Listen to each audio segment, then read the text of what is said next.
Welcome back to part two, the sequel.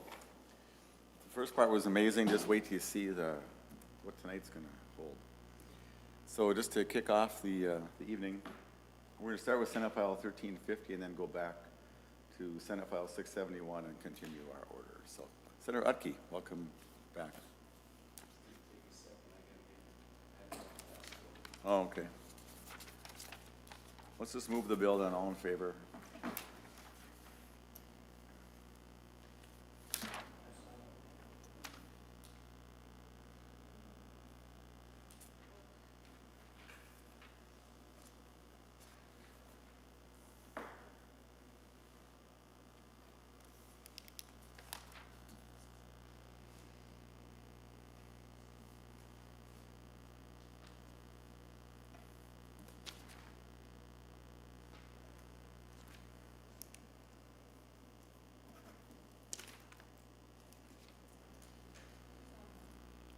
Senator Utke, if you're ready to go.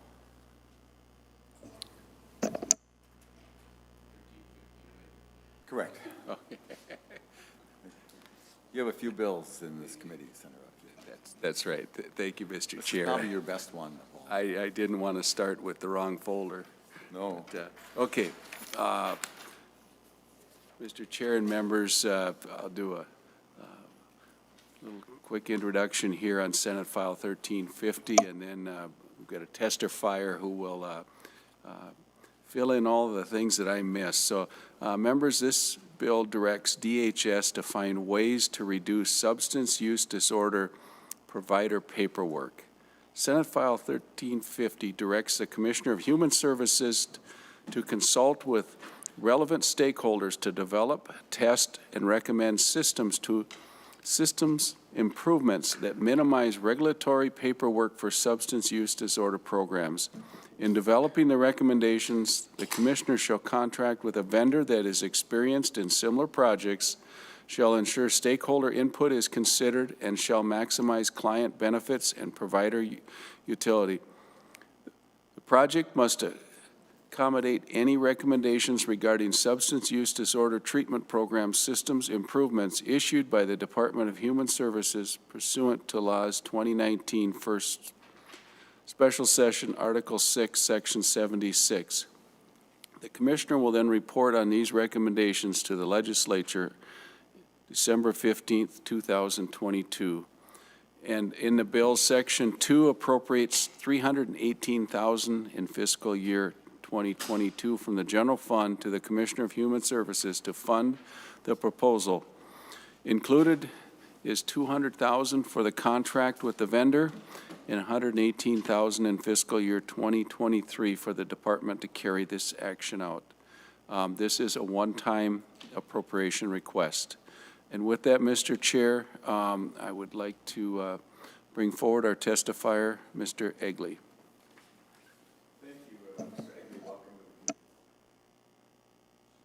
Thank you, Mr. Egley.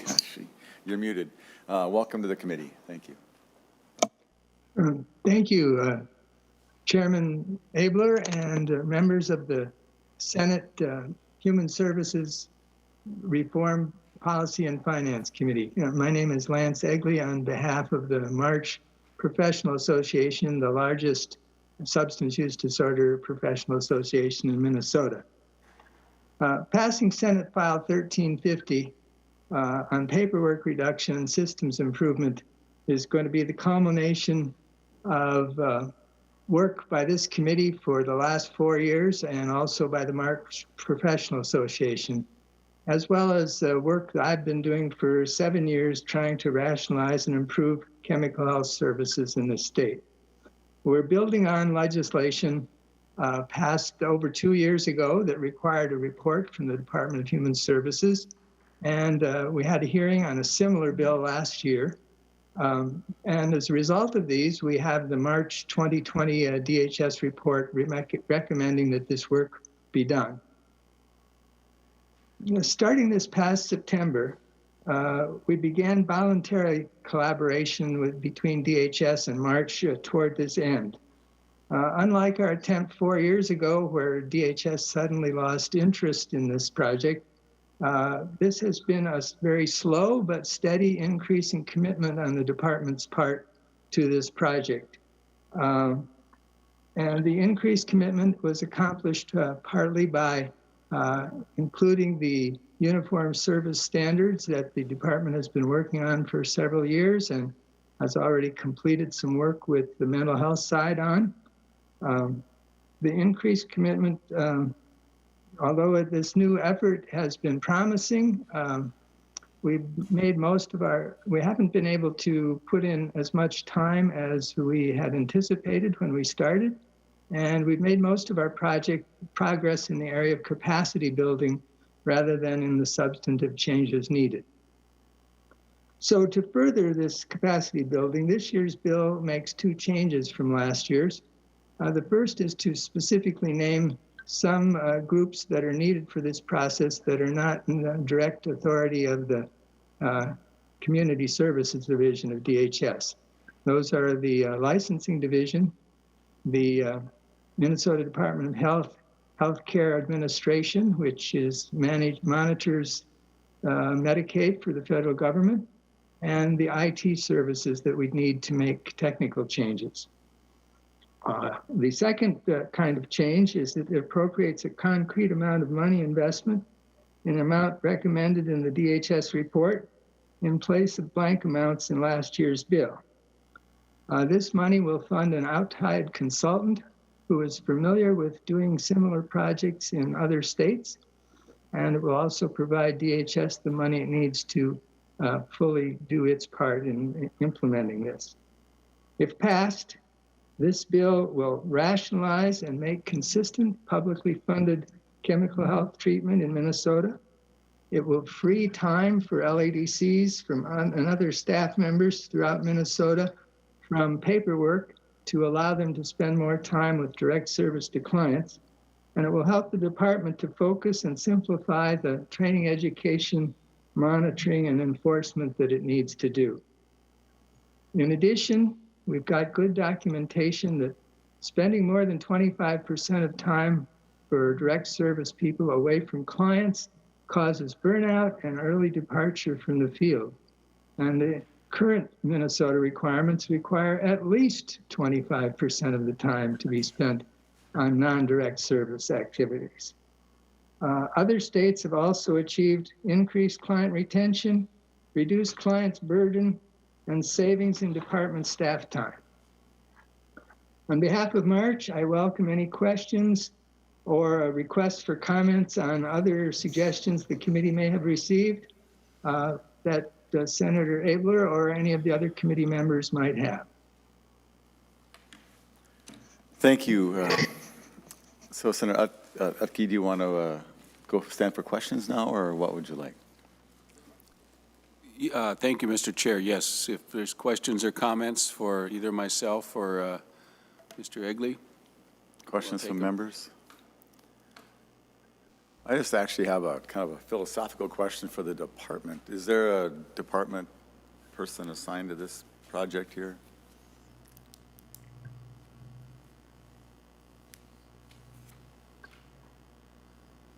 Is that Matt Burdick again, or Mr. Fleissner, or who's around here? I don't know is anybody around?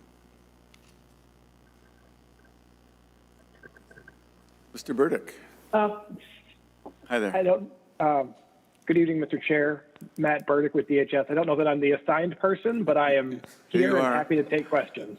Do you remember who Al Newman was? He was a great twin player. He played every position, I think. I'm not sure if he ever pitched, but he was amazing. You know. Anyway, I just had a question which you can report to your home office and ask them. So I'm just curious. So the $318,000 to redesign this, which I suppose that's what it's going to cost, but. So I just was, when it's this spelled out, it just jumped at me. So you'll contract with a vendor. How many times have we talked about that with experience in developing system changes? I just wondered, have we ever thought to look internally at some of our recent retirees who were like managers of this department that actually know Minnesota? And I would think that for $300,000, you could get a couple of those folks that would dedicate a year of their life to do this and they actually know half the people. So it's I don't know if it's rhetorical, but it's just on behalf of our brilliant state employees who maybe they would, when they get to be a senior level, they might actually work on this kind of project, internally. So you don't have to really respond, but that was my rumination, Mr. Burdick, so. Mr. Chair, Senator Benson. I thought I heard the testifier say that this had lost traction at DHS, that it had been tried and that it just never got across the finish line. So maybe the reason for the vendor is to have that outside, a consultant to the single ringable neck to have a deliverable. So it's probably not the best, it's probably not the most economically efficient option, but it might be the option. Let it be known that Senator Benson's defending the department, so that's very good. So, and Senator Hoffman, we've had some concerns about vendors in the past. Anyway, so it's not, I don't want to go too far down that rabbit hole. Mr. Egley, were you trying to say something? Go ahead. I just wanted to comment that there are vendors out there who have done this in multiple states and really know a process that would make this work well. Better than I know a process, All right. and we could really use that expertise. All right. Well, I just hope we get vendors that are actually good at what they do. So, thanks, Senator Utke. Thanks, Mr. Egley. And so you did a good job with the presentation. It's amazing, 78 pages on an audit report. That seems like a lot compared to 12. And I mean, it is amazing how we treat mental health differently from substance use. And I don't know. It seems like mental health is just as delicate as substance use, but so there just seems like there's some barnacles and bias built into that, which hopefully this vendor could uncover. So anyway, Senator Utke, last word, and then we'll lay it over. Okay. Thank you, Mr. Chair. We've heard some interesting things here, and if it's a $200,000 poke to get something done, maybe it's worth it, because the struggles that this group has been working with for a lot of years, however we can get something forward, it'll be a good deal. So thank you for hearing this and considering it. Yeah, and Senator Utke, see if you can find some of that federal money we could use to do this with. This would actually be a way to help people and streamline and I mean, I'm not even kidding. This seems like an ideal project for improving the effects of COVID on people and just operationally. So with that, it's laid over. Senator Utke, now let's take up Senate File 671.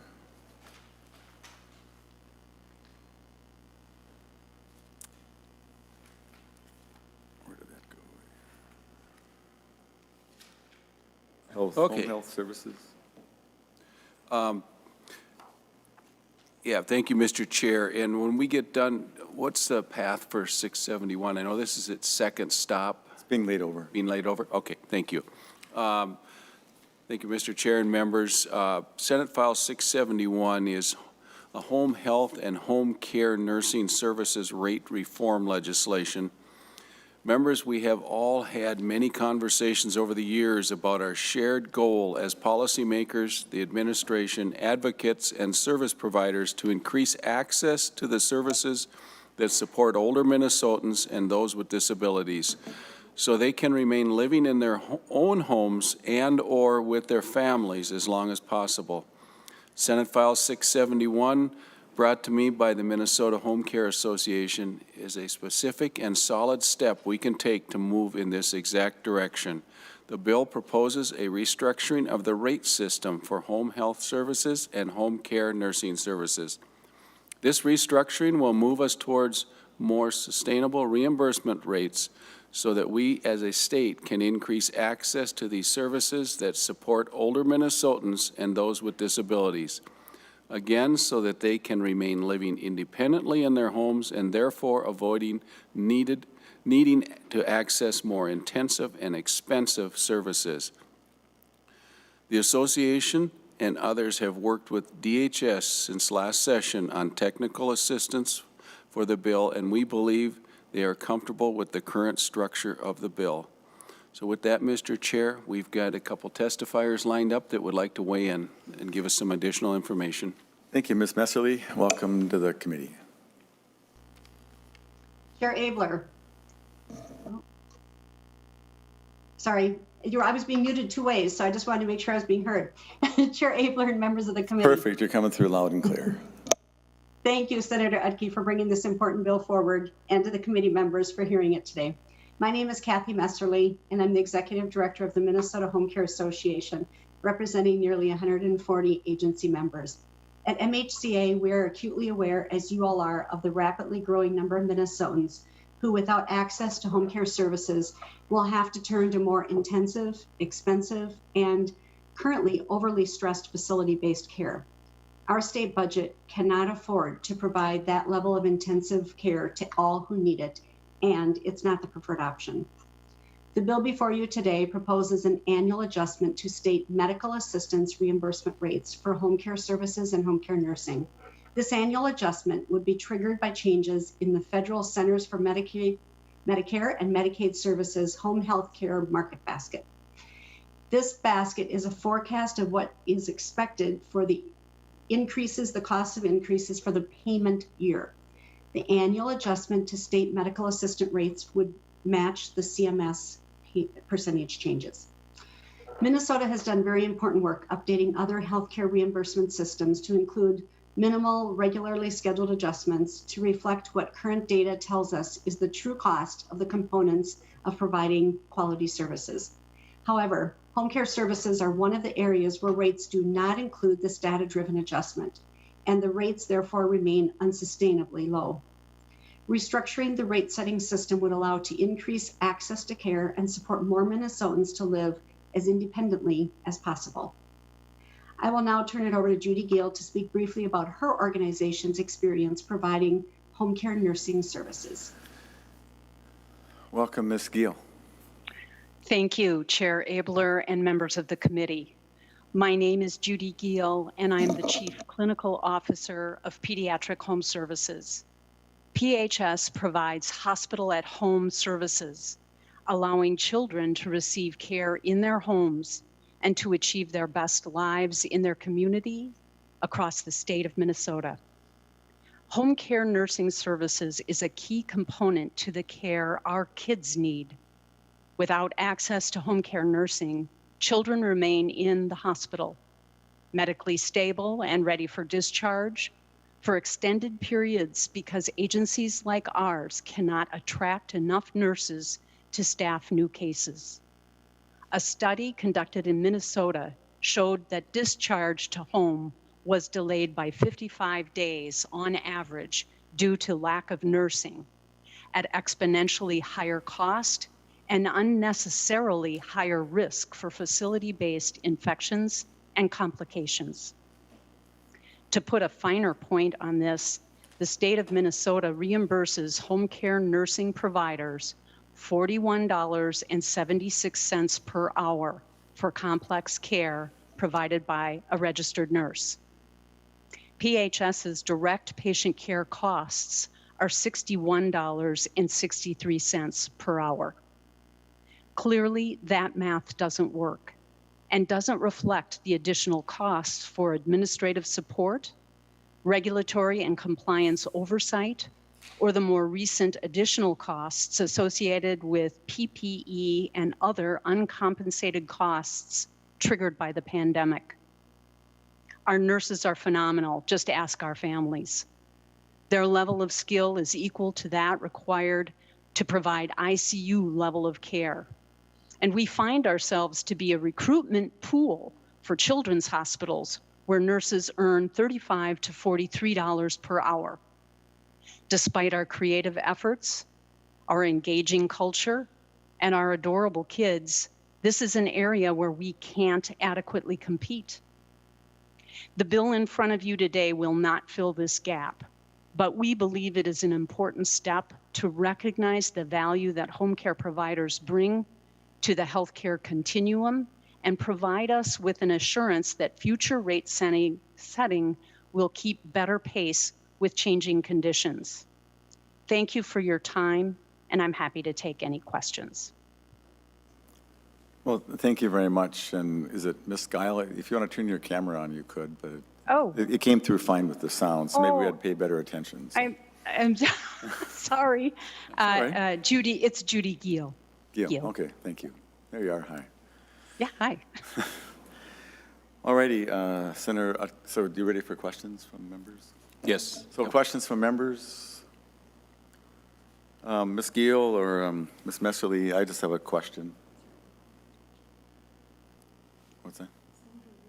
Oh, okay. Just, Senator Wickman, I'll go to you in a second. I just have I missed it, I think. So there's no inflationary increase that's built into the forecast for this niche. Is that right? Is that what I heard you say? Ms. Chair Giel? That is Abler, correct. Chair Abler, that is correct. When's the last time you got an increase? I don't remember. Chair Abler and members of the committee, we had an increase in 2014, and there was one that was passed that year for 1% in 2015, and there has not been any increase since then. Wow, so, oh yeah, you're part of that group, okay. All right, so Senator Wickland. Oh, thank you, Mr. Chair. I just wondered if the testifiers would know about how much or what percentage change this would bring about in terms of the rates. I have a constituent who has a similar type of business, and I've talked to her over many years about the rates and heard some of these issues, and I really sympathize because it is such a valuable, they are such valuable services, and we want to allow people to be able to access them. But I can see where staffing would be really difficult with the reimbursement rates as they are. But I just wondered if you have any idea what kind of changes would you see year to year in the percent, in the rate if this was adopted? So Ms. Giel or Messerly, or should we ask somebody at the department? Go ahead if you have a crack at it. This is Kathy, Mr. Chair and Senator Wickland. We anticipate, based on past history with the market basket, that they have seen approximately 2 to 3% per year. Okay. I'm just amazed. Thank you for what you do. It seems like home care is one of the more fundamental services we would want to maintain. And particularly given the challenges that you faced with the COVID and people going in the homes and all that. It's hard not to like your bill, and I don't know how you stay in business the way you do. Other questions from members? Senator Utke, you get the last word again. So, Okay.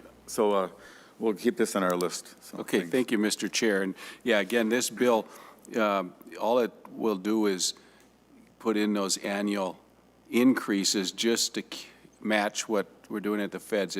They're still going to need their boost to catch up at some point, but at least there's a mechanism to have some annual increases to at least not go backwards. So thank you very much, and hopefully we can do this plus more to help these people out because they do service in so many wonderful ways. So thank you, Mr. Chair. Thank you. With that, the bill's laid over, and hopefully we can help out this niche. We're going to just shift gears a little bit. We're actually going to take up bills that have testifiers, and then they can go about their evening. So we're just going to skip over, if that's okay, Senator Wickland and Hoffman. We'll come back to those. So Senate File 709 we'll take up, and let these folks get home for dinner maybe. Senator Nelson, Senate File 709. Thank you, Mr. Chair. It's great to be presenting a bill in person this year, even though some of our testifiers will be digital. I appreciate that as well. Members, Senate File 709 is a bill for intensive non-residential mental health services eligibility, training and service requirements.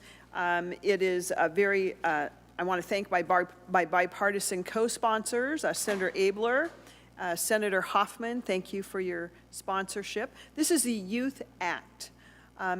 As you know, for many children and youth,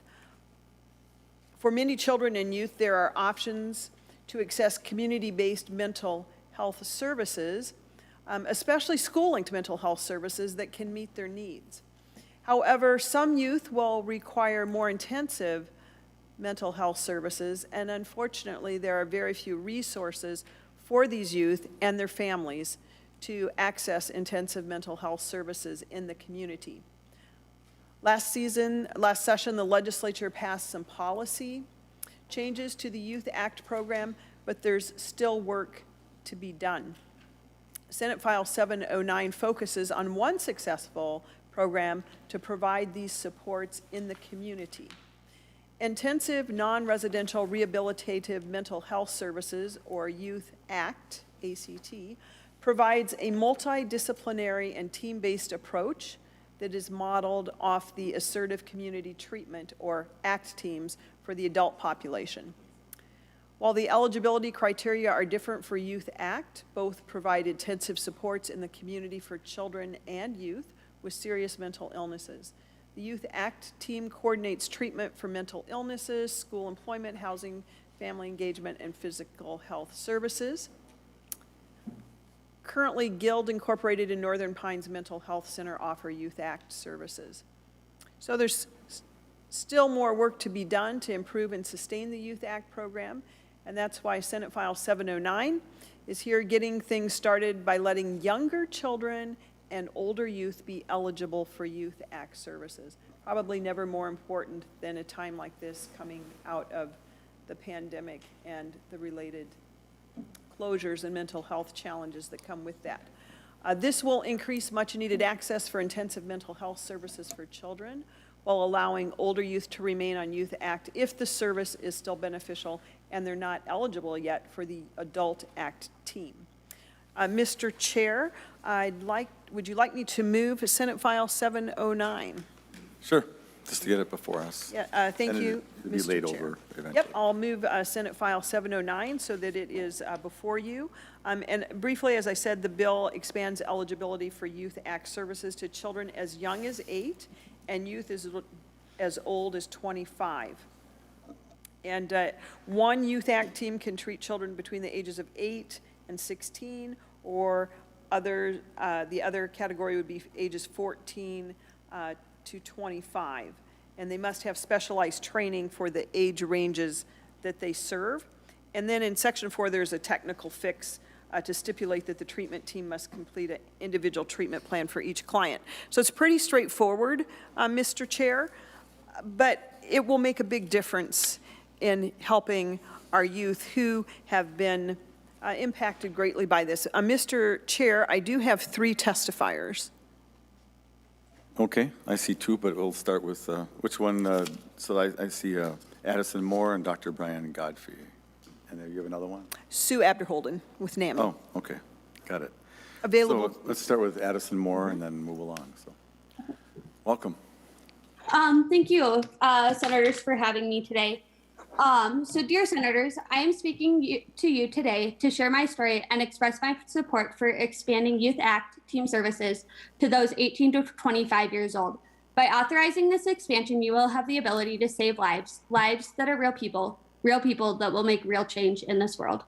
I started on the EQ Youth Act team in February of 2014. I was their second client and honestly, at times, probably one of their most difficult. There was one time I was in the middle of a family therapy session with the ACT team therapist where I had already been suicidal for days and decided that I was finished. I ran away barefoot in an attempt to end my life. The ACT team still continued to stick with me and didn't discharge me as all previous programs had or would have. I met with them anywhere from 3 to 6 times a week, and I talked to them during almost all of my crises. They were a lifeline, not only for me, but for my mom and my family as well. Prior to the EQ Youth Act team, my mom was told I was a lost cause. She was told I would never have a job, never go to college, never live on my own, never drive a car, never contribute to society in any meaningful way. She was essentially told that I would be a burden to this world. It is because of the faith that the EQ team had in me that I learned that I could prove each and every one of those medical providers, police officers, paramedics, and educational professionals wrong. I now do live in my own apartment with my dogs, Charlie and Aggie. I drive a car, and I've even put 43,000 miles on my car since last January. I really enjoy taking trips out to Colorado and New Mexico. I work in a group home providing support to men with intellectual and developmental disabilities, as well as mental illness. I have spoken to high school classes, police departments, churches, and many other organizations throughout Minnesota with NAMI's public education programs sharing my story. And I even now sit on the Minnesota State Subcommittee on Children's Mental Health. I would say that I am far from a burden to this society, and I have a lot to offer this world. Expanding access to the Youth Act Team program would allow others like myself who have been deemed lost causes, not just to survive, but to thrive, to do great things in this world. This expansion could make it so that the people who need more support than can be offered through other services have the ability to avoid residential treatment programs and more restrictive environments and continue to live their lives in the community where everybody deserves to belong. Mental illnesses can start before the age of 16. In fact, for my older sister, her first psychiatric admission was at 9 years old. And maybe had she had access to ACT services, she would still be here today. But instead, she ended her life to suicide at 18 years old. I remember during my time on the EQ ACT team, my 21st birthday came up in discussion often. It was a day that I dreaded as I didn't know if I would be better by then. I didn't know what I would do after my 21st birthday if I still needed that level of support, as I have dissociative identity disorder, not a psychotic disorder. I didn't know if I would have enough support after my 21st birthday to keep myself alive. I'm lucky that I did have those skills, and I'm doing so well now, but both personally and professionally, but things could have been much different. I strongly urge you to provide this expansion of services for the Youth EQ ACT team to those 8 to 25, as you have the ability to save not just lives, but also futures. Thank you. Addison. Thank you, Ms. Moore. That was very well said. Thank you for coming in tonight. Dr. Godfrey.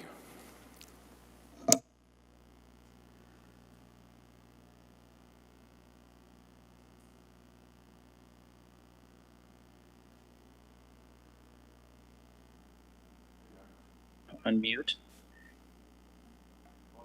Hi, can you hear me? Welcome to the committee. We can hear you fine. Thank you. Thank you. Thank you, Senator Abler and members. I'm Dr. Brian Godfrey, testifying in support of 709. I'm an adult and child psychiatrist and have practiced community mental health in the Twin Cities for about 40 years. I've been especially interested in transition age youth for the last 15 years, as I felt that's where you get the most bang for the buck. For the last 7 years, I've been the psychiatrist for the Guild team that Ms. Moore refers to, one of the last 2 remaining Youth Act teams in the state. There were 4 originally. While I've seen significant benefit provided by this service, I feel we could be much more helpful if we were able to extend our services for the 16 to 20-year-old youth we currently admit to the program. I would briefly make 2 arguments for that. The first is based on human brain development. We now recognize human brains are not fully developed until approximately age 25. We know the so-called synaptic pruning that occurs into our mid-20s parallels the critical age of vulnerability for adult mental illness and may be linked to the development of those illnesses. What that means for us taking on these youth is we're not seeing the full manifestation of illness and possibly not able to fulfill the vital mission of early intervention with those illnesses. We need more time to accurately diagnose and help these young people deal with their evolving brain conditions. My second argument refers to my experience with the 7 years with Youth Act. ACT is generally limited to those who have state or county funding. This has meant that our referrals are coming from low-income, highly stressed, and sometimes dysfunctional families. In other cases, it has meant that the children have had long-term disabilities that are evolving into more acute illnesses. For example, autism evolving into schizophrenia. It is also common for us to get referrals of adolescents who youth residential programs reject as too psychotic or too violent or both. I've worked with 3 adult ACT teams. I straddle both worlds. Quite simply, these young people have much higher and more complex needs and are also less trusting of adults. When they turn 21, we are now forced to transition them to other adult providers, as Ms. Moore referred to, with whom they must again develop relationships when they're just starting to trust and make gains with us. So I would support, for our team, extension into that older age group of 21 to 25. Thank you for your time, and I'll take any questions you might have. Thank you, Dr. Godfrey. I appreciate that, and stand by if anybody has a question for you. We're going to complete the testimony, though. So, Ms. Abderholden, welcome back to the committee. Thank you, Mr. Chairman. Sue Abderholden, Executive Director of NAMI, Minnesota.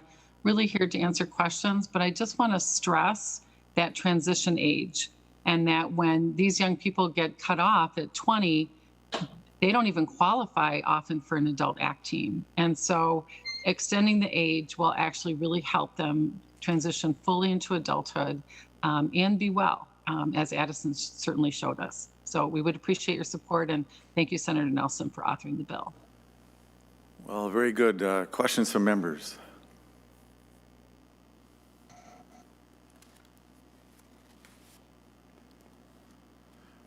Senator Nelson, do you have any idea what this might cost? Mr. Chair, I have not received a fiscal note at this point. Okay, is that really expensive? Does the department have any idea? Is it like a couple? Is it a $500,000 or 10 million? Or do you have any idea just what range it might be in? Has this been brought forward before? Mr. Albrecht or whoever?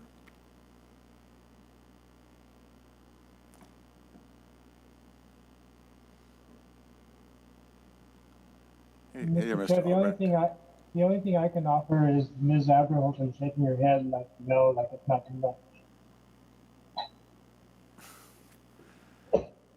Alrighty, Mr. Chairman, yeah. This bill was heard in your committee last year, so there should be an old fiscal note, and it wouldn't be 10 million for sure. If it would be, so if it was requested, did this get heard in the House as well? It is going to be heard in the House, yes. I mean, like last year, was it? Oh, yes.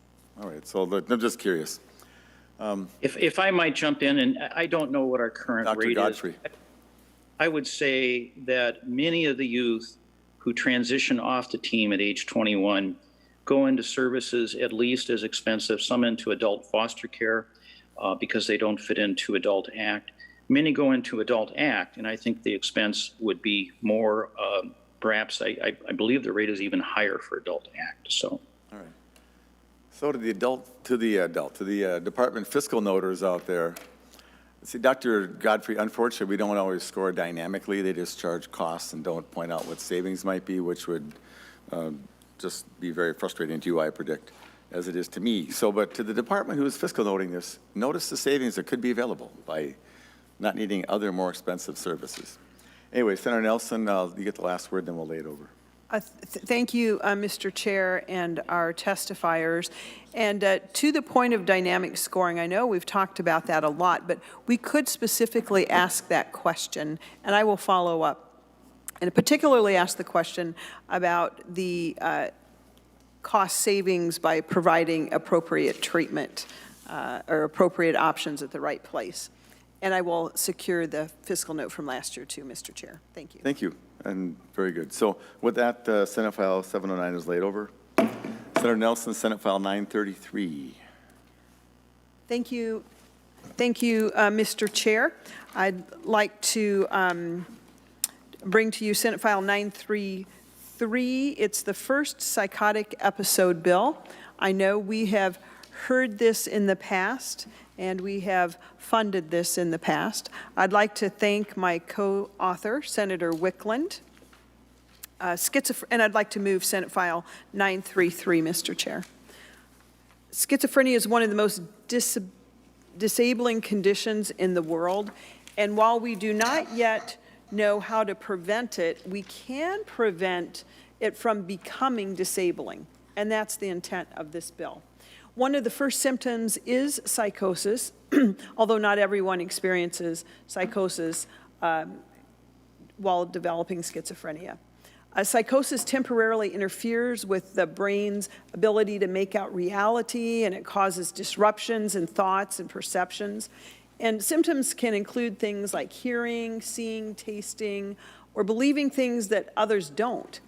Suspicions, extreme uneasiness with others, persistent, unusual thoughts or beliefs, and strong and inappropriate emotions, or no emotions at all, can be present, withdrawing from family or friends, or a sudden decline in self-care, or trouble thinking clearly or concentrating.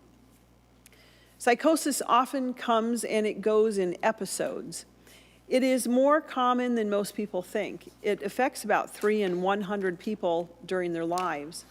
And early psychosis, also known as first episode psychosis, or FEP, is often frightening and confusing, and it's distressing for the person experiencing it, and it's difficult for his or her family to understand as well. And during the early psychosis, or this first episode, it is the most important time to connect with the right treatment. Doing so can be life-changing, and it can radically alter a person's future. We know what to do. A program called First Episode, or Coordinated Specialty Care, has been researched by the National Institute of Mental Health, and it's found that young people in these programs experience greater improvement in their symptoms, relationships, and quality of life. And they're more involved in work or school, and they stay in treatment longer. Research also shows that the sooner people get the coordinated specialty care for that first psychotic episode, the greater the improvements. The increased quality in life is so significant that states must use 10% of their federal behavioral health block grant for first episode programs. Based on Minnesota's population, we should have at least 8 of these programs in our state. And as I said, we have carried the first episode bill in the past, and it has led to the funding of the most recent program, which is in Duluth. And with that, I'll just mention they serve people from age 15 to 40 years old with early signs of psychosis, which can be treated, and early treatment increases the chances of a successful recovery. It reduces the time it takes for a person experiencing psychosis to get treatment. That's important because, as we said, early treatment often means an increased likelihood of successful recovery. And yet the studies have shown that it's common for a person to have psychotic symptoms for more than a year before receiving that initial treatment. And left untreated, psychosis can lead to disruptions in school and work. So in Minnesota, there's currently 3 episode of psychosis programs. And knowing how effective this program is, we should be expanding this program. And we also should look at expanding it to include young people experiencing their first mood disorder, such as bipolar disorder or serious depression. So, Mr. Chair, I'd like to turn it over to my testifiers at this point. First, well, thank you. So, Senator Nelson, do you want to offer the A3? Oh, yes, Mr. Chair, thank you. I forgot. I do have an author's amendment here. It And is the A3. It's beyond technical, so do you want to describe it? Yes, yes. The first part of the, thank you, Mr. Chair. The first part of the amendment is what I would call technical, like instead of evidence-based, it says evidence-informed, or instead of youth, it says the young adults. That's the first part of the amendment. I would call that a technical amendment. There is one addition which would not be technical, and that is on line 1.14, it just says grant funds may be used by the grantee to evaluate the efficacy for providing intensive services and supports for people with emerging mood disorders. So again, we do want to know how this is working for mood disorders. So that's new language. But the section 4 in line 1.17, Mr. Chair, thank you. This is an expansion of the bill, and it's an appropriation for school-linked mental health grants. $40 million in fiscal year 2022, 10 in fiscal year 2023, and these are for school-linked mental health grants under our current Minnesota statute. Note that this has been one of the most successful ways to get mental health services to our students. You might recall teachers in previous years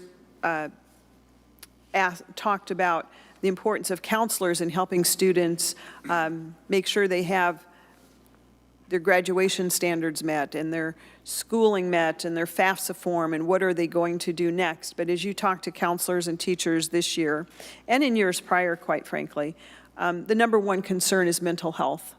And we have seen skyrocketing rates of mental health concerns in recent past, even pre-COVID, now especially post-COVID. I'll just give you one statistic. The CDC found that 1 out of 4 young adults in June, this was a report in June, had seriously considered suicide. We have a mental health crisis. We had a mental health crisis before COVID. Now we have an exacerbated mental health crisis. So that is the significance of the new language in the amendment. And I do want members to know, especially the chair, Section 5 does have that federal funds replacement. We do know that the feds have already sent several $billions to the state of Minnesota, and we know that hundreds of millions more are on their way.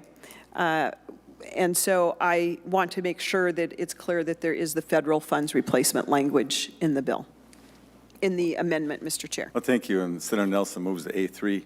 And so let me just comment, I really like the approach you're taking there. I do believe that the legislature, as we communicate directly with the public, should be very much engaged in how these funds are spent.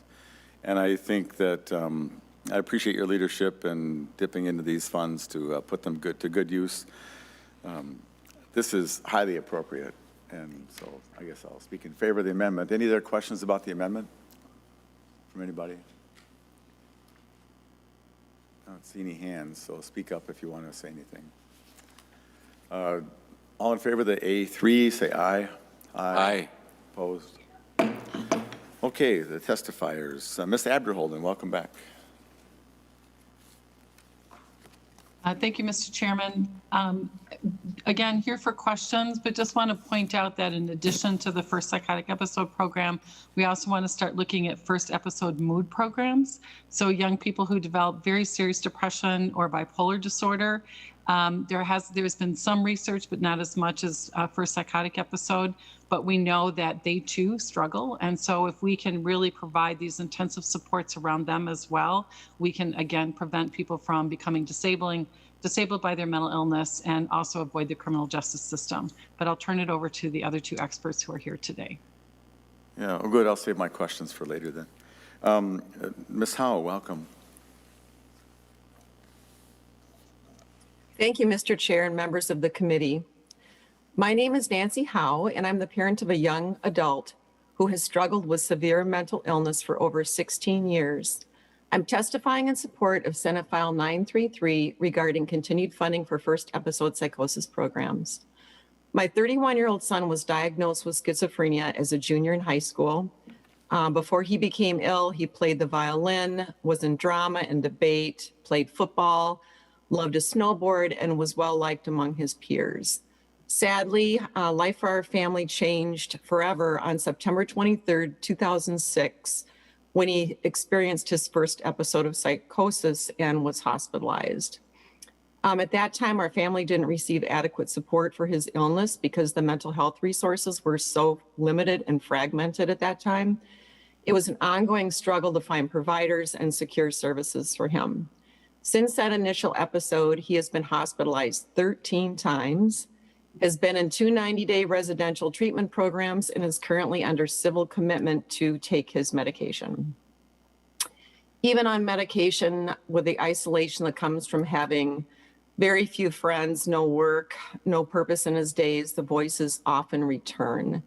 And he recently described the anguish of living with dulled emotions, impaired memory, and the inability to think clearly as living in a prison in his own mind. He now receives services from the county, but it took years to put everything into place for him. And sadly, with each hospitalization, his cognitive functioning has decreased, and he has become more mentally disabled. Because of this disability, he hasn't attended college and is unable to work. He's no longer able to live on his own and has been living in an adult foster care group home for the past 2 years. This is really a tragic situation, considering that at one time he had an IQ of 124, bright, creative mind with hopes for a wife and children and fulfilling career. There is significant research that demonstrates that the earlier first episode of psychosis is identified and treated, the better the long-term prognosis becomes. This support is accomplished through a coordinated specialty care model called Navigate, a team of mental health professionals who really offer those wraparound services for those who have experienced a first episode of psychosis. For the past 2 years, I have served on 4 of these Navigate teams that we have in the metro area as a family peer support specialist. I have witnessed firsthand the success these individuals experience when they receive the proper medication, individual resiliency therapy, and are able to get back to work and school. I've also witnessed families thrive due to the opportunity for family education and support and access to resources through NAMI Minnesota. So having adequate funding in place for these programs is really critical. Offering treatment and support for the patient and family from the onset of the illness, those early stages, is essential to the individual's ability to develop into a contributing member of our community. So please join me in advocating for these necessary services so that others experiencing the disabling symptoms of psychosis will have the opportunity for healing and wholeness. Thank you so much for your time and consideration. Well, thank you, Ms. Howell, for sharing a very personal and challenging story. So thank you very much. Dr. Meyer-Kalos. Hello. Thank you, Chair Abler and committee members. My name is Piper Meyer-Kalos, and I'm a clinical psychologist and in the Department of Psychiatry and Behavioral Sciences at the University of Minnesota Medical School. I want to thank you for this opportunity to tell you about how first episode psychosis programs have helped young people in Minnesota. I was one of the original researchers who developed the coordinated specialty care treatment model used in Minnesota called Navigate. Getting young people the right care as soon as possible is vitally important to changing the trajectory of a serious mental illness. Imagine for a moment what it would be like bringing your loved one or your child into a mental health center for the first time. What would we want that experience to look like? How could we best help them get back on track and understand the strange or unusual experiences that they've had? I would like to share one person's story of experiencing the symptoms of psychosis for the first time. When this young person, who we can call Jack, came to the program, he had run away twice and been hospitalized twice because he believed that people were after him. He was afraid for his life and afraid of the messages he was receiving from the voices that he heard. Jack only came to the early psychosis program because his parents convinced him to give it a try. It took several months for Jack to open up about his experiences, but he kept coming back to the program because he was able to talk about what was important to him, which was getting back to school. Initially, the focus was on school and less on symptoms, but he opened up about his paranoia eventually and voices because he wanted to get back on track with school. Jack worked with different members of the team who helped him with medication, with his paranoia, and with applying to college. Jack's parents also had a place to learn more about Jack's experiences. He joined several family education sessions in the beginning of treatment. Eventually, he started college and decided to become a peer specialist on the early psychosis team because he realized he wanted to help people going through similar experiences to his. In many other programs, Jack may not have gotten the help he needed, but the Navigate program was tailored to meet him exactly where he was and focus on what he wanted to do, which was to go back to school. Did you know that 3 times as many young people who have experienced psychosis will drop out of school compared to their peers? The experience of psychosis is devastating to the individual, their family, and the people around them. Coordinated specialty care or early psychosis programs are comprehensive, multidisciplinary treatment approaches designed to help people right when they need help the most, after the earliest experiences of psychosis. People enrolled in these programs get access to evidence-based treatments to help them with their symptoms, medications, supporting their family members, and getting back to work and school. Early intervention with coordinated specialty care is essential to move away from a costly, crisis-driven model to delivering effective, recovery-oriented care that improves young lives and strengthens families. Minnesota is leading the way to better and more innovative approaches to treat young people as early as possible and to help them achieve the best possible outcomes. Our team in psychiatry has competed for and been awarded over $10 million in research funding support to learn more about the biology and the brain changes that happen during early psychosis. Our team is uniquely prepared to expand treatment for people with early serious mental illness to better respond to the needs of Minnesota residents. We have a high degree of expertise in early mood disorders and in serving people at high risk for developing a serious mental illness. We will generate new knowledge and new approaches that serve Minnesotans and that will serve as an example for other parts of the country. Now is an important turning point for funding of these programs because they are integrating in our communities. People are referred are getting these programs earlier than they ever have before. The time to expand these programs is now. We know that if we do not fund these programs now, the risk is great, including a much higher risk of suicide and long-term struggles with disability and functioning. This bill will increase funding to expand the number of first episode psychosis programs and develop a new first mood episode program for when someone develops a mood disorder like bipolar or major depression. I see firsthand the need for increased access to these critical specialized services and the significant improvements that individuals with psychosis and mood disorders can achieve through these programs. Thank you for your time, and I'm happy to answer any questions. Thank you. Questions from members?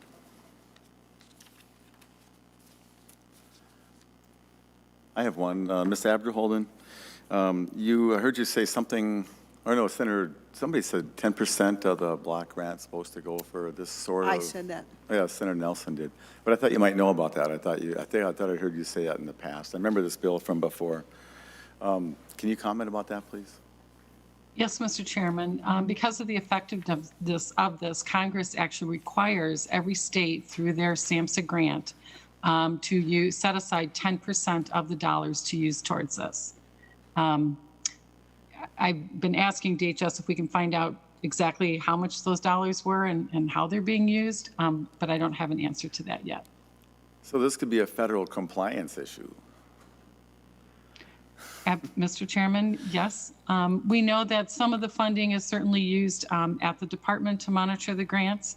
Some of it is used for the training for new programs and things like that. And then some, along with state funds, are given to the local projects. And I should note that each of the first episode projects has to bill whatever they can, whether it's to Medicaid or private insurance. But some of the things that they do, especially around helping someone get back to school or work, which is so important at this age, is you can't get reimbursed through insurance. And so that part is actually extremely helpful. So is there somebody from the department who can just answer that question for me? Like how much is the grant program we're talking about and how much goes toward this function? Is that something anybody's here to talk about tonight? And if not, is anybody there? Is anybody there? Oh, Ms. Grom, there you go. You've landed on one of your topics finally. So, or the assigned player at least. Welcome to the committee. Thank you, Mr. Chair, members. For the record, Christy Grom with the Department of Human Services. We are working to get that information. I apologize, we don't have it this evening, but we can certainly follow up with Ms. Abderholden and with the committee on that information. Well, and thanks. And how big is the grant program that we're talking about, the 10%? Do you know that offhand? If it's beyond what you know, I'm not going to embarrass you, but do you have any idea? Like, is it $100 million a year, or is it, do you have any idea? You don't have to know, it's fine. Mr. Chair, members, I'm sorry, I don't know. I would have to get back to you on that. So I just would hate to think that we're out of federal compliance, Ms. Grom, I mean, we've had this federal compliance discussion so many times. So anyway, so I'm being a little facetious. That was supposed to be an effort at humor in the evening, but it seems like it would make sense to, that would be one thing it would seem like we'd want to comply with. So appreciate you popping in. So other questions for the testifiers or about the bill?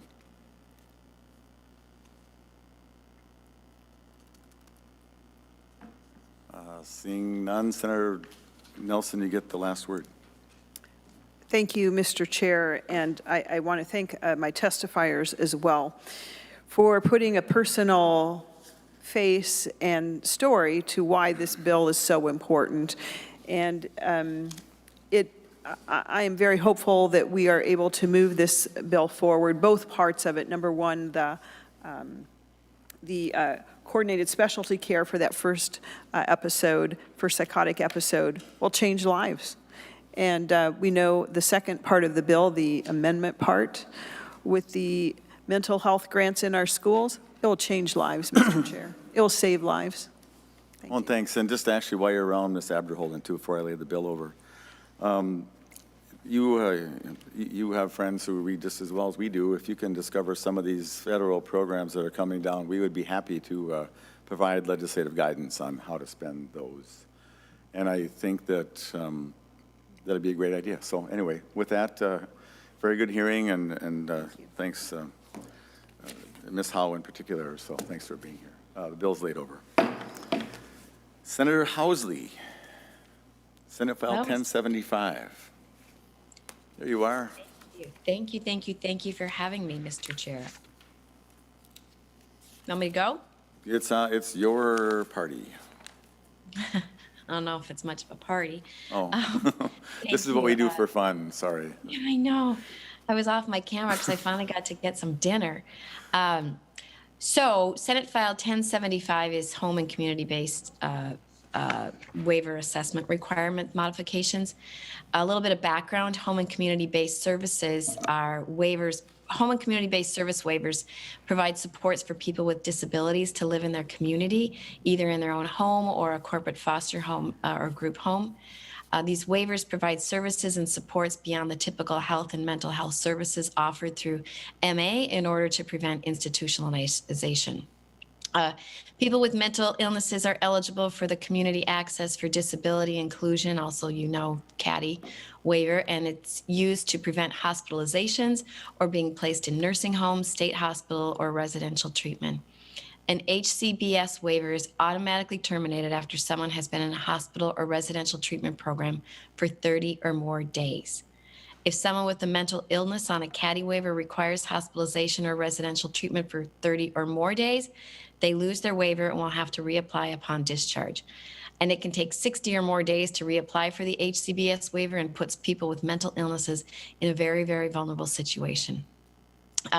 People are on a CADI waiver for a reason.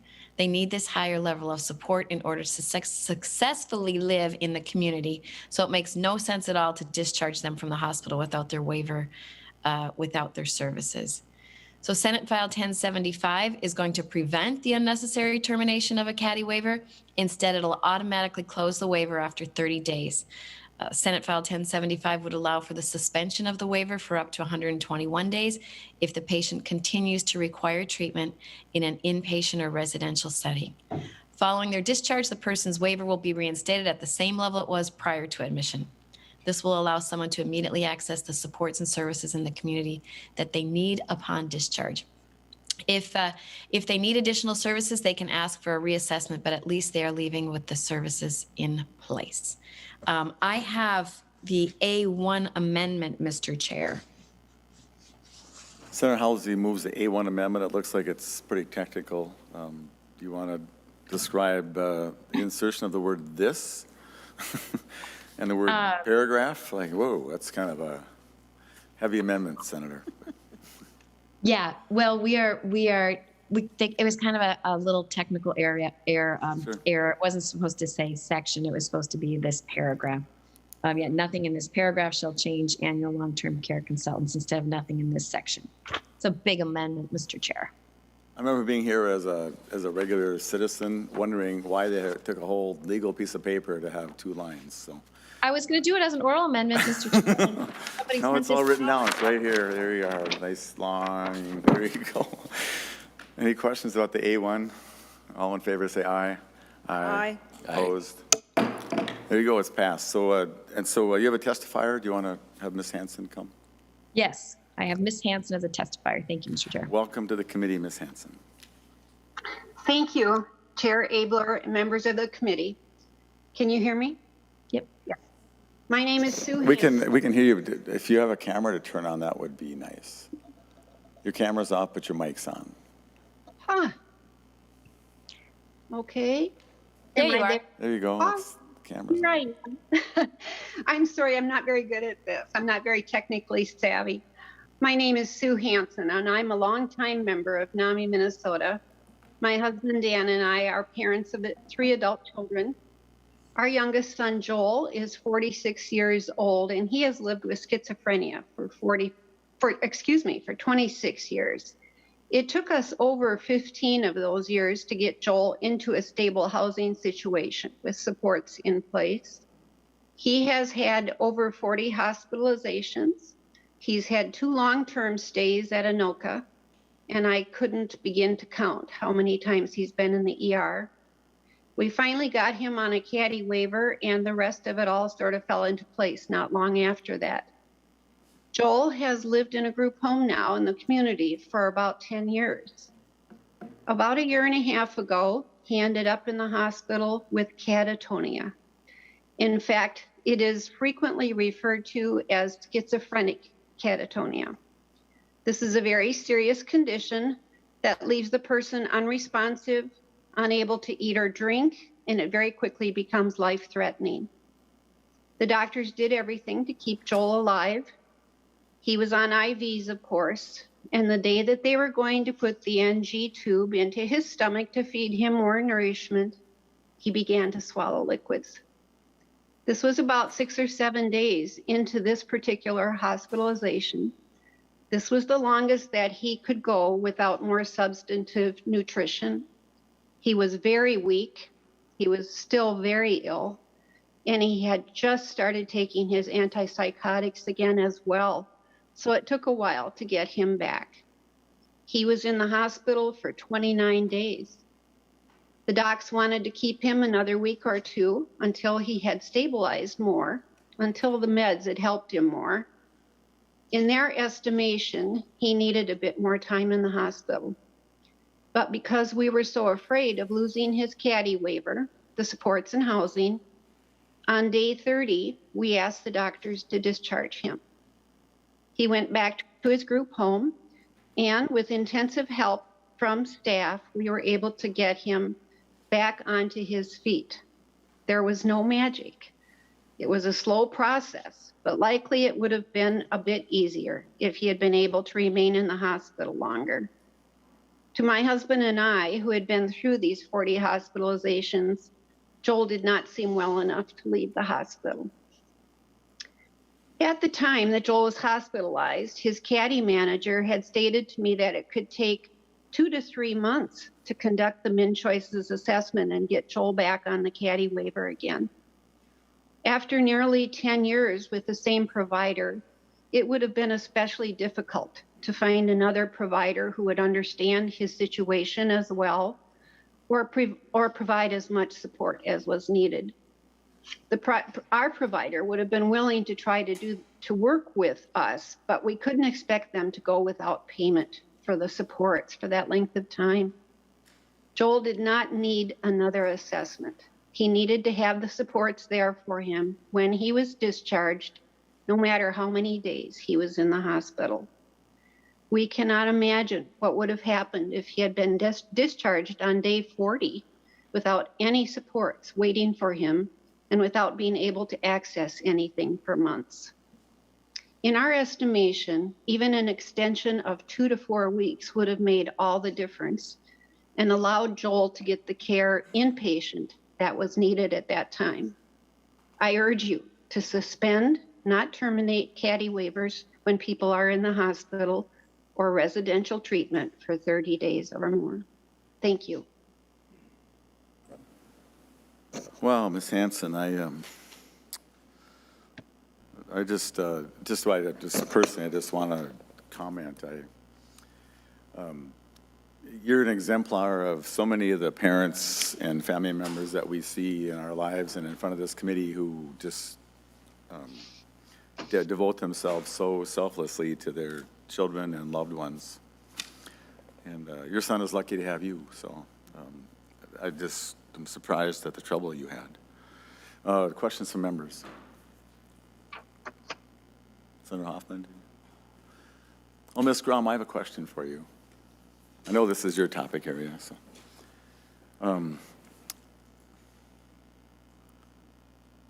So I just have a question, and it's nothing bad to you or anything, but I just, well, one is, why do we have to ask the feds to do just common sense things sometimes? This seems like such a normal request to make that I think, I mean, I know you work for the department, and you have to like answer how they would have you, but I mean, just, there's so many sensible people that you work with that they would never do this to anybody. They would, clearly they're gonna qualify. They went in for whatever is it like 30 days, is that the limit? So they go in for 35 days, and then they have to, and this, woman is just so fearful for her son to live, much less be on the waiver. And so I just don't understand why we would have to reassess them. Is that another one of our plans that we have in place? Or can you just explain the background to me? And it's not personal, I just, I get frustrated sometimes. So if you can just help me through understanding what our system is, please. Mr. Chair, thank you for the question. Christy Graham with the Department of Human Services. This is the reason that we need federal approval is because the reassessment requirement is in our waiver plans. We have worked quite hard at the department with stakeholders on this bill over the past 2 years. We've worked with our aging divisions and our healthcare divisions to really make sure that we could help address this issue, because we do agree with you. This shouldn't be an issue for people, and for those people whose needs don't change and they don't require a reassessment. We should make this a seamless transition so they can get back to the community and get access to the services they need to remain well and living integrated in the community. And that's a very nice answer. Does this cost money? Mr. Chair, I believe there was a fiscal note request. I would defer to my colleague, Ms. Bailey. Oh, okay, you might know the answer. Okay, Ms. Bailey. Thanks, Ms. Brown. Mr. Chair, Elise Bailey from the Department of Human Services. We have determined that this bill does not have a cost. Oh, sweet. I just have one more question for you, Ms. Bailey. If you're working for the feds and states bring all these little small requests, wouldn't that just irritate you after a while? I mean, I don't know, it just seems like some of these things, so you turn this in for the federal approval. Like on the last bill, we had to get approval for some rate increases. Like, they don't think those home care people need a rate increase since 2015. They have to approve it somehow. So I don't know, how long is this going to take to get approved? Let's say we pass this, which I bet we're going to do. Is it like a month, or is this like a 6-month process, or do you have any idea? Mr. Chair, typically we think amendments to our waiver plan take about 6 months, but that it could depend based on the public comment period and how long CMS takes to make the change. It also could depend on, in the totality of all of the changes that occurred this session, how many items are going through our waiver plan. So there's a public comment period on this. Can we just put this comment toward that so we like it? Okay, thank you.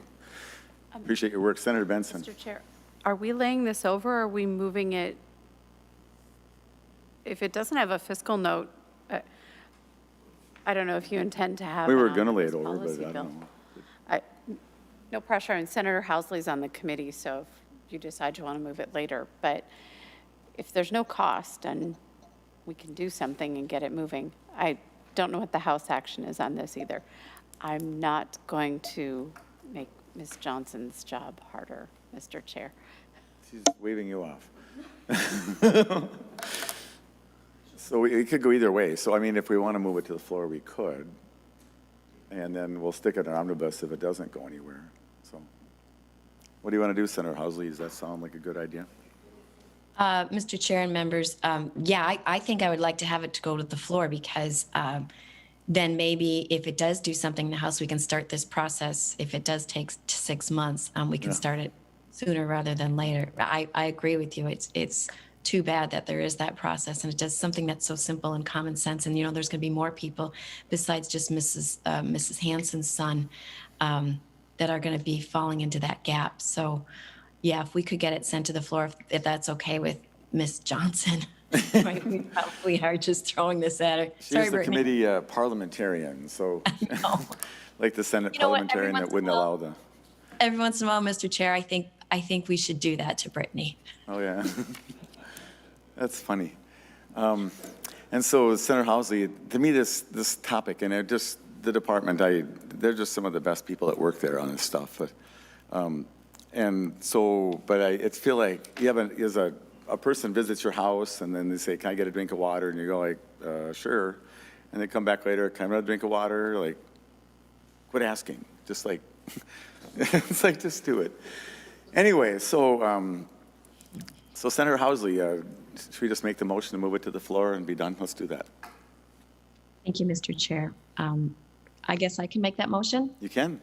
I move that Senate File 1075 be passed and sent to the floor. As amended, so. As amended. And as seconded by Senator Benson. So everybody understand that motion? All in favor, say aye. Aye. Aye. Opposed? There you go, unanimous. The motion prevails. The bill's on the way to the.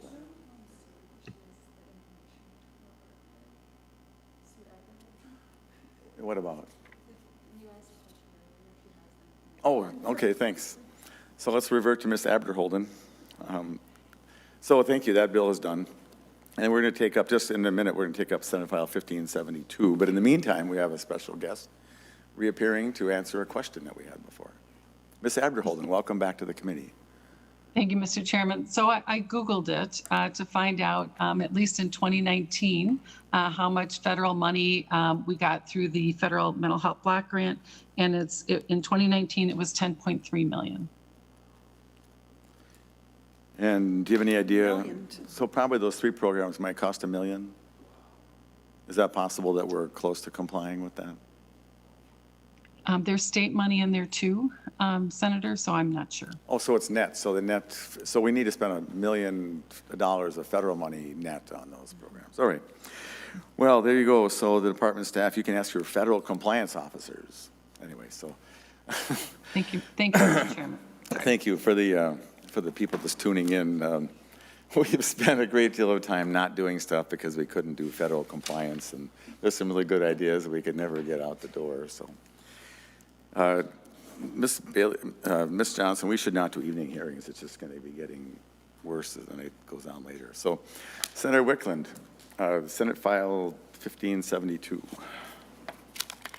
Thank you, Mr. Chair. So I'd like to move Senate File 1572. I do have an author's amendment. Do you want me to go through the bill, just about the bill first, or do you want to adopt the A1 amendment? If you could just explain the bill and generally what the amendment does, I don't think it's controversial. No. Just in general, it's a good practice since people they don't have all these amendments. I'm sure our viewership is very high tonight, so they'll all want to know. Thank you. Yeah, I'm sure. Thank you, Mr. Chair. This bill has to do with the Certified Community Behavioral Health Clinics, CCBHCs, and they are a part of a new model of delivering integrated behavioral health care to Minnesotans. Originally, it was built under a federal demonstration, and the CCBHC model is now moving into being a benefit under medical assistance. As the state's CCBHC model is moving into state plan authority, we are looking to update the Minnesota statute to align with the state plan, provide clarity in model structure, and update federal citations in the current law.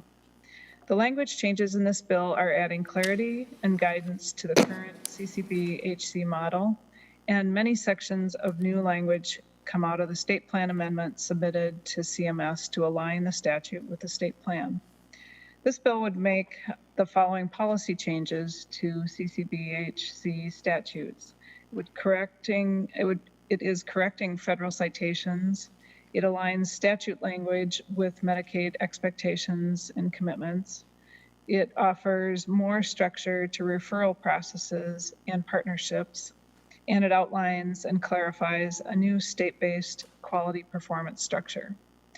And the amendment, I will add that the amendment incorporates technical assistance from the Department of Human Services. It clarifies the intent of some sections of the bill, adds further clarity and alignment with Medicaid state plan language, and adjusts timelines to allow better flow of process and operationalizing some sections of the bill. The amendment removes a requirement for rulemaking and establishing an advisory group. So that, Mr. Chair, is the bill and the amendment.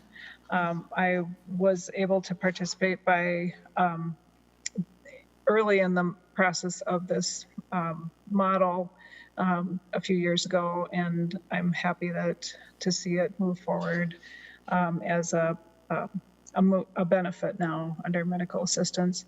And you have, I don't have any testifiers. Jenny Palin is here, I believe. Yes, she's here if there are questions. And you did receive several letters of support from behavioral health centers. Well, thank you. Let's move the amendment. Senator Wickland moves the A1. Any questions about that? Seeing none, all in favor say aye. Aye. Aye. Opposed? Amendment's adopted. And so, Senator Wickland, I just noticed on section 6, there's a direction to the commissioner about a working group to look for streamlining things. If I have that right. So this is a working group. Just so I find balancing optimal program oversight, integrity, and compliance with minimizing administrative burden. So I like that idea. Do you have any idea how this is going to compare with what we just talked about earlier tonight with that bigger SUD working group? Then I would only ask that because I know you know a lot. So. Mr. Chair, I do not know the answer to that question. So I see Mr. Monahan is shaking his head, but I think so. Is that the working group that was removed in the amendment, or is this? Okay. Never mind, Senator Wickland. Why did we take it out? I thought it was removed. And oh. I see. I see it was taken out because it would make the bill go somewhere else. Really? Seems like kind of a nice amendment. Maybe I'll vote no on the amendment next time. But it seems like that's a good model. So I just thought you were onto something. So never mind, Senator Wickland. I'll let you get your bill back here. Any other questions for Senator Wickland? These programs have come a long ways. Does this bill cost any money, Senator Wickland? I do not believe there is any cost to it. So is it already a Medicaid benefit, or it's going to become one, or we already said it was going to be, and then this just conforms what we have to do to make it conform? Is that what we're really doing here? So remember, we bought some more in 2019. Correct. I think this is to make it conform, but right. I would defer if I'm saying that wrong. I hope Ginny will correct me. Yeah, Ms. Palin, just since you're here, might as well get you into the meeting. And so did we already pay for the Medicaid benefit part? And this is just making it work? Thank you, Mr. Chair and members. Ginny Palin with the Minnesota Association of Community Mental Health Programs. And Mr. Chair and Senator Wickland, yes. In 2019, when you passed the statute to give the state the authority to make this part of the state plan, that was when we built this into the forecast, into the Medicaid, for the Medicaid program. Okay, well, thank you. Yeah, it's a good program. It's really made some progress, Ms. Palin, and you've been diligent with your advocacy, so good for you. Any other questions to the bill? Senator Wickland, maybe it looks like nobody else has questions. Do you want to just wrap it up then, please? Thank you, Mr. Chair. Yeah, I appreciate being able to present the bill, and I hope we can move this forward. I'm not sure where it is going after this, so I don't know how to make the motion to to go from here. But I appreciate you hearing it. And I think it is about a very good model for integrated care, and I'm glad that we're able to formalize the language. So Senator Wickland, I think we'll just leave it laid over and we'll do it as part of the big bill, if that's okay. And people like it. It's, you know, is the House acting on this? Do you know? Yes. All right, good. It is. Mr. Chair, can I just make a historical comment? Senator Nelson, the historian, please. Yeah, well, only because I think it's good to see the success from what we have done. So in 2000, I believe it was about 2013 or near there, in the state of Minnesota, we did pass the Excellence in Mental Health Act, and we did that early on, and by doing that early on, we became one of 8 federal excellence in mental health sites. And I remember at the time, I was a co-sponsor on that bill, and I think Senator Wickland was as well. We believed that the excellence in mental health bill, if we became that federal site, pilot site, that it would revolutionize the way that we treat mental health. And I think it has been highly successful. And so it's encouraging to see that what was simply Minnesota stepping out early to become one of those federal pilot sites, one of 8. Now we're able to see this into a fuller, broader form. And I just, it's exciting to sit back and see the growth of good things. Yeah. Yeah, Senator Nelson, I guess it is good to celebrate sometimes. We have come a long ways in mental health. It used to be very fledgling, very sparse, and I don't know if everybody's happy with all the way it's gone, but it's come a long ways. And there are many opportunities where before there were none, and so. And I just, we're just you know, meeting the parents and family members, and as challenging as those stories are, it seems to strengthen my own resolve. So it wasn't for nothing. And thanks for being a part of that. So enough of that. Senator Hoffman, Senate File 1330. Thank you, Mr. Chair and members. And we already heard Senate File 1330 as a informational hearing at the very beginning of this fabulous session, pre-hybrid. But what you had requested and what we had found was to perhaps put together a pilot with the North Metro Mental Health Roundtable. And after working some language out with the Department of Human Services, it's very clear that the Commissioner of the Department of Human Services, in consultation with the North Metro Mental Health Roundtable, and I'll tell you who they are. It's the Northwest Metro Alliance, really, and it's about folks that want to do service integration, coordination, and innovation, community engagement, and access, and it's made up of the hospitals in our Northwest North Metro area, Anoka County, Alina, Mercy Hospital, and community engagement partners as well. So it became the natural place to have this housed out of, but then it was really getting some language in there that says the Department of Human Services, you know, clearly wants to make sure that they're looking at and a report being done that they would then report to us. And so I think based upon that and what you have in front of you is Senate File number 1330. And I think you probably just want to lay it over. Is that correct, Mr. Chair? Well, eventually I just have a couple of questions. Sure. So this is for the programming part. There's no housing as part of this. Correct. So maybe you can just describe, the program, because we had kind of more of a theoretical discussion. So if you can just for the sake of people watching, I like it. I'm a co-author, but if you can just kind of walk through, a person enters the program, and there's maybe a cohort of some sort, and what's going to happen to that cohort. Exactly, Mr. Chair, and that's basically what the language says here. One of the things in recovery that we found was that there was lack of this follow-along, follow-up, follow-through. Where am I getting my support? And even now with the age of COVID, a lot of that follow-up, follow-along, follow-support was done, face-to-face, but hence the discovery of this wonderful app. And I think what was the aha moment for us in the hearing was when you had asked there were two experts that came in and talked about how this program works and the success of the program. And you know, our Minnesota model shows, I don't know, 32%.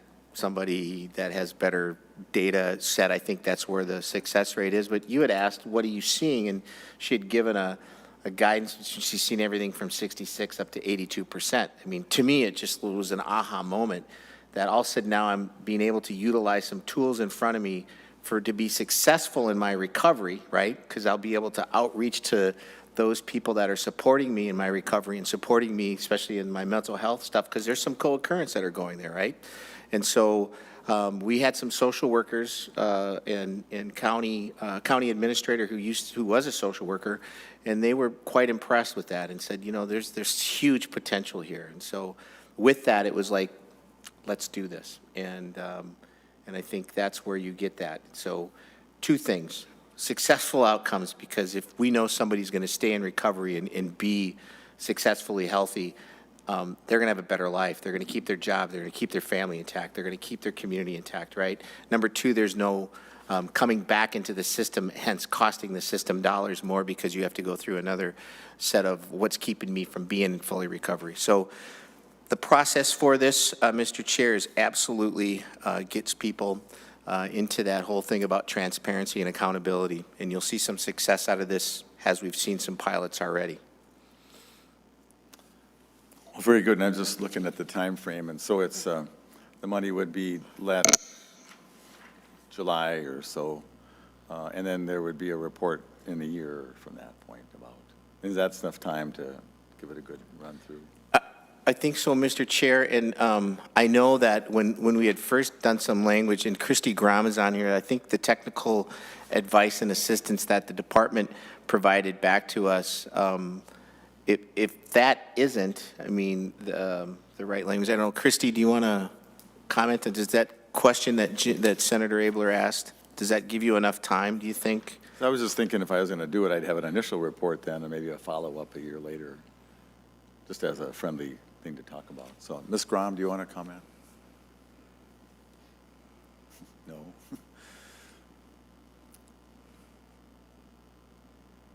Here comes the camera. There you are. Mr. Chair, Senator Hoffman, can you repeat your question, Mr. Chair? Senator Hoffman, if you want. So looking at the timeline on the report, and it looks like, does that give us enough time by October 1 of 2022, the money gets established out? Do you think that is enough time to report on the success in 1 year?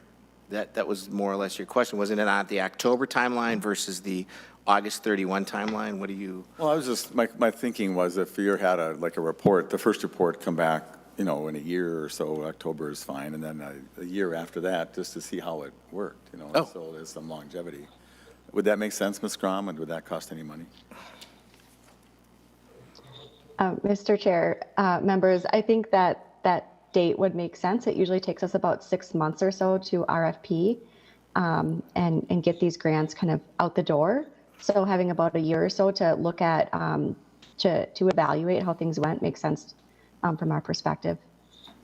Well, thanks. And the bill's being laid over, so Senator Hoffman, you might want to just doctor up those dates, just to, because this is, if this is true, if we can find a way to get to 34%, we will have gotten somewhere. But if we get up in the 70s, it's anti-bar the door, and this should become a standard if it could be demonstrated. So. I agree, especially on that. Yeah. Thank you, Mr. Chair. And maybe we can follow up. We got a couple weeks to look at this and put it on the Christy Graham to-do list. So she hasn't got much else to do. And Senator Benson. I just want to verify, is this going to be a competitive bid? Are we giving this grant money to someone? I think that's important to understand. If we're going to give it to someone, let's take a look at the organization we're giving it to and evaluate what they're going to do with it. On the pilot project report, page 1, line 16 through 21, I see outcomes not limited to tracking and analyzing participants' engagement in the application, social activity levels, other social determinants, to consider whether the addition of digital recovery services improves treatment outcomes. I would think the treatment outcomes would be, did they relapse? Or can we identify some things that would indicate they were having a better or worse treatment outcome? Because yes, digital supports and getting that feedback is important, but actually having people not access programs and still be successful is I think our goal with this app. And Senator Hoffman, I think that's good. I think you'll take that counsel. But I just also, so you don't have to come back, Ms. Grom, but if the RFP to give it to a certain place takes 6 months, maybe it's like one of those federal waiver requests that we were talking about. But it seems like if we know who it's going to and what they're going to do with it, it just seems like that would streamline the check cutting operation. So I won't ask you to reply to that. So we'll let Senator Hoffman sort through all that. Right? Six months. So, I mean, it's like, it's just kind of, that was it made sense with Anoka County and that whole North Metro mental health roundtable that they have. And you've dealt, you know who they are. I mean, it's a large group of people that, and it just absolutely made sense for them because it's that cross tabulation. And I think, Senator Benson, the outcomes that you mentioned, they're embedded within the application, but I will do a follow-up for you on that. But you're absolutely spot on. They're able to track some of those determinants and what's going to be somebody successful or not. Hence, that's why the recovery rate is so amazingly higher on these kind of applications than it is. And Mr. Chair, Senator I just Benson. am trying to keep reminding us that looking for outcomes doesn't mean, for example, there was a health grant that measured how many miles people walked, not if they actually got better. So let's talk about how we're getting people better. That's what, she's on the same page. That's good, Mr. Chair. Well, Senator Benson, when I came here, one of the outcomes was happy clients. Not kidding.